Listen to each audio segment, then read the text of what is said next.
Avertissement, les images contenues dans cette série peuvent heurter la sensibilité du jeune public. Cette série peut contenir des scènes de violence, ainsi que des scènes réservées aux adultes.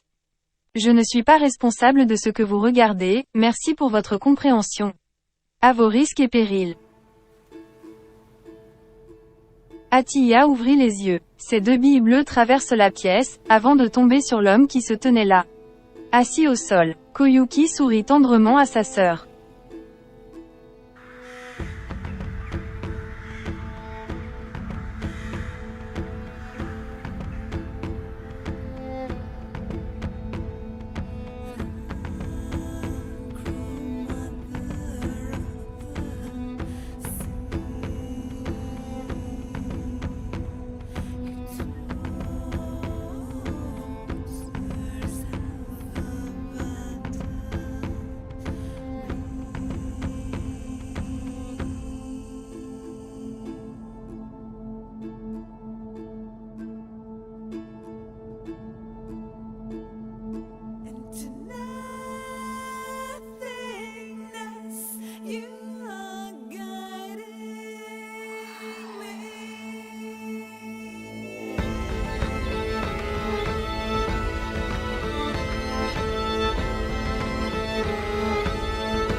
Elle rejoignit Ting, le chef de la meute.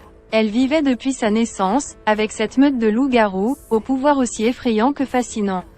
Ces créatures mi-hommes, mi-loups pouvaient paraître inoffensives à première vue, mais dès qu'on les voyait surtransformées, elles devenaient vite terrifiantes.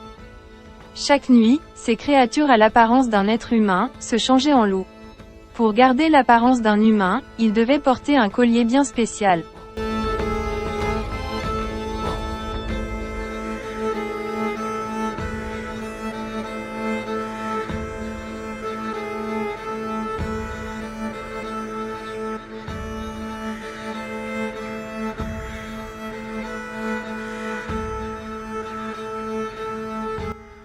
Atiyah n'osera pas dire qu'elle préférait rester avec lui, pour ne pas avoir froid dehors. Alors elle partit rejoindre ses amis dans la forêt.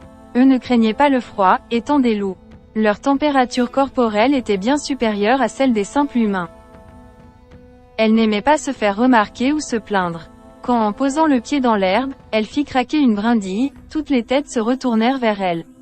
Elle put y reconnaître ses amis.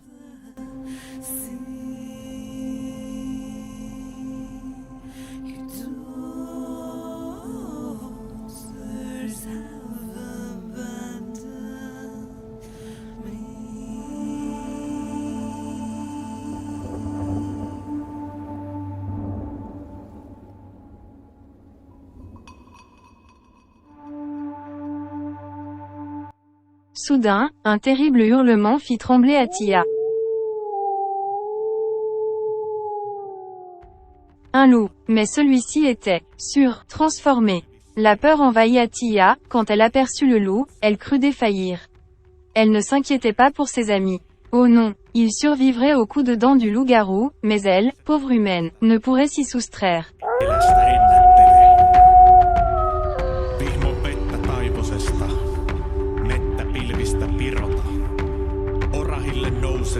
Lys, Clio, Damon et Koyuki, Zoxo, transformé.